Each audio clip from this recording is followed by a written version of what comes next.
Hello and welcome. Now, every single one of us has a responsibility to tackle the climate emergency. Businesses and governments have a significant role to play in driving the positive change we need.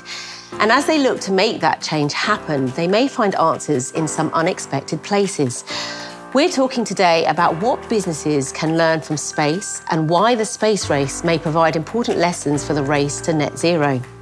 Joining me to discuss this are Zubin Randaria, ESG leader at PwC UK, Tanya Sinclair, Policy Director UK and Ireland at ChargePoint, and Libby Jackson, Human Exploration Programme Manager at the UK Space Agency. Well, it's great to have you all here today, and I wanted to ask you about the 1960s with the space race and how it relates to us today in tackling climate change and also the race to net zero. Let's start off with you, Libby. When you look back, the space race, the late 1950s, 1960s were an amazing time in space exploration. The world went from having never put anything into space in the late 1950s. The first satellite flew in 1957, to the first human in space in 1961. Less than a decade later, we'd gone from that very first human spaceflight to landing humans on the moon. And in order to do that, we had to develop an entire industry. We had to work out how to take computers from the size of rooms and shrink them into shoeboxes. We had to work out how you could communicate with people in space, how you could keep them alive in space. And all of that was done in a background of two countries competing to prove that they were better than the other. It was the United States and the Soviet Union. But that race has led to an industry that we all rely on every single day today. We have seen innovations come into our everyday lives in the form of materials, in applications. You know, we have loads and loads of things that come from the space industry. And today, it's an industry of collaboration. Yeah, certainly in my industry, in electric car charging, the parallels are really clear, actually, even though there were decades between the space race and what we're doing today. You know, talking about starting an industry from scratch, 15 years ago, there weren't really electric cars and there was no electric car charging industry. And now there are dozens of companies, so many of them here in the UK, who are scale-ups and really kind of growing very quickly, all with the ambition to provide enough charging infrastructure so that people feel ready to get into electric cars. And why is that so important? Because we have a net zero target to meet, and a huge part of that is the decarbonisation of transport. So it's really important that we take those lessons and we understand how to do things quickly, innovate, go from design to commercialisation really, really quickly, because we don't have the luxury of time when it comes to dealing with net zero. We talk about a challenge, and the space race was a phenomenal challenge, wasn't it? In 10 years, what was achieved. But when we think about net zero, we've got 10 years to halve global emissions, to reduce global warming by 1.5 degrees. Otherwise, the scientists tell us there will be pretty bad implications for the planet. And therefore, whilst the space race was a race between two superpowers for national prestige, this is a challenge on a completely different order. This is a planetary challenge. This isn't one that can be restricted to individual companies, organisations, countries. This is one where the planet needs to solve it together. And Libby, you talked about America, and at the time of the space race, President Kennedy, he said he wanted to put a man on the moon, and he publicly stated that. Do you think that was what made it happen? And is that where we're going with net zero? I think when you look back in history, what happened, that there were various things. There was that challenge. And when Kennedy said that, you have to remember the Americans had one human, Alan Shepard, had been in space for 15 minutes. It was crazy to think that that could be done. Yeah, I think the question of political will is a really interesting one, because certainly in my field, in e-mobility and decarbonisation of transport, you have a lot of politicians all over the world making really big commitments that they want to see the end of petrol and diesel vehicles. You know, here in the UK, the date is 2030, after which you won't be able to buy a new petrol or diesel car or van. However, there's really noble intentions that politicians set those targets for, but it almost kind of takes us off the hook in a way, because, you know, like you were saying, that there's a lot of individual responsibility when it comes to achieving net zero. We all have our role to play.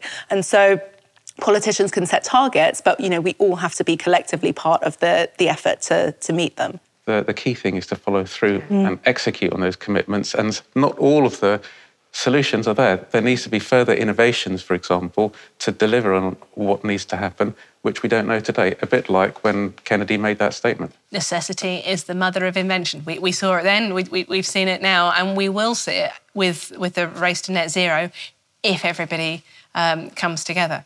Well, I think innovation is a key word here because the space race was a breakthrough for innovation. Do you think it should be a key word for net zero? Has to Yes. be. Absolutely. Although innovation needs skills, it needs the pipeline of people and ideas going into it in order to develop that innovation, especially here in the UK. The good thing about ideas is that they can be global, but, here we have a real opportunity for kids who are in school now to be able to be inspired by the challenge of net zero and really go into careers that, can practically deliver that innovation. So we're there by 2050. So I think there's been a phenomenal amount of innovation. If you only look back 7, 8 years, 2013, there's about $500 million of investment in climate tech from the venture capital industry. Wind forward 6 years, and there's $16 billion. Now, that's a rate of growth 3 times as much as has gone into artificial intelligence, which we see all around us. But when you look in aggregate, it's still a drop in the ocean compared with the innovation that's needed to solve such a global problem. And we've seen so much progression, in EV charging for cars, and solar charging and stuff like that. But there's still so much more that needs to be done that we don't know today. And we need to solve a very big problem together, collectively, and collaborate. And therefore, that's going to drive a significant amount of innovation going forward.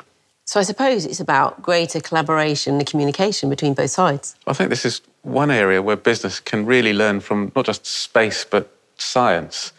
Science is based upon, building upon the shoulders of others, what has gone before.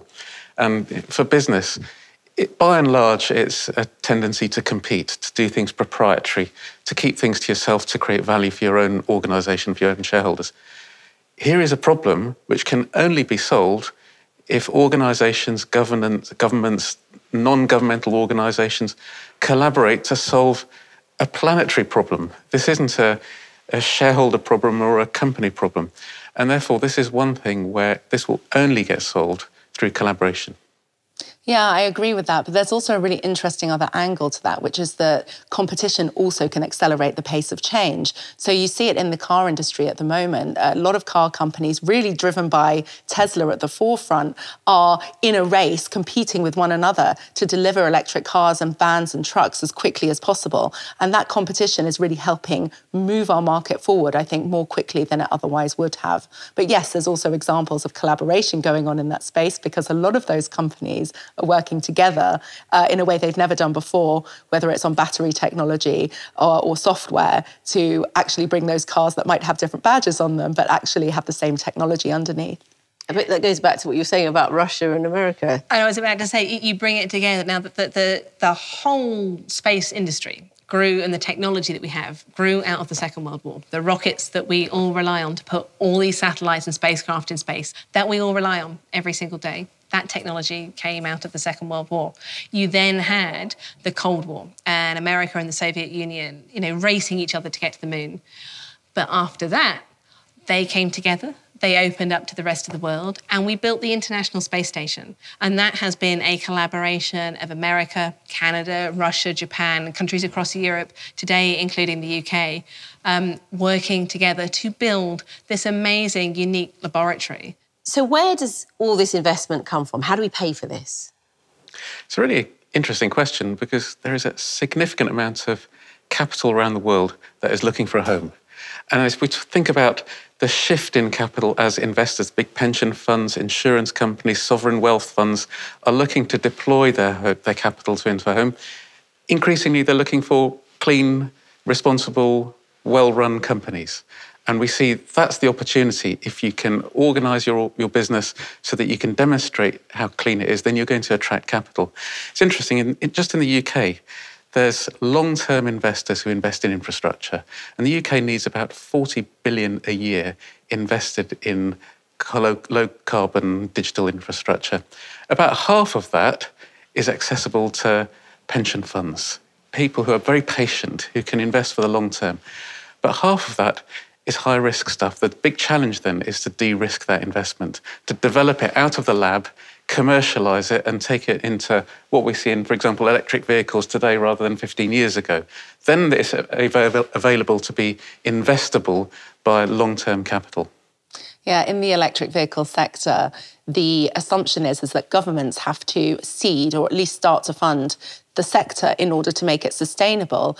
Over the last decade, the government has funded every new purchase of an electric car from it used to be £5,000, now it's around £2,000. And that's not necessary anymore because these businesses are growing and they're sustainable in their own right. The company that I work for went public this year, listed on the New York Stock Exchange. You know, there's a demand and an interest in wanting to invest in these kinds of companies and then drive the technology forward that way. So how do you bring people along into this race to net zero? How do you inspire them to think, yeah, we're going to jump on this bandwagon? That's something where I think space and human spaceflight plays its part in that astronauts always come back from space and are able to share firsthand seeing our planet, our beautiful, very delicate planet in this amazing blackness of space with this thin, teeny tiny, delicate atmosphere. And it's stories like that, I think, that open people's eyes, where we have a part to play in highlighting how important our planet is, how unique it is in the, as far as we know, entire universe at the minute. And so that's somewhere where I think space can be there. We also play our part in looking at how all this is going to happen, to monitor the Earth, to make sure that we are understanding all of these things. We have to have data. And of all the data that we need, half of it can only be got from space. I think this is a really interesting one because in business, it's not one where business has to convince our people to come along. It's working the other way around. You know, it's our people who are saying, you know, this is the world that I want to live in, an environment I want to live in, a planet I want to live in, a society I want to live in, and our people wanting business to catch up. And I think there's a lot of pressure from younger people in particular in terms of the organisations that they want to work for and the values that they associate with those organisations and selecting those organisations that they want to participate in their careers with. I think this ties in nicely with the word legacy here, because the space race, it created a legacy. It had a massive impact.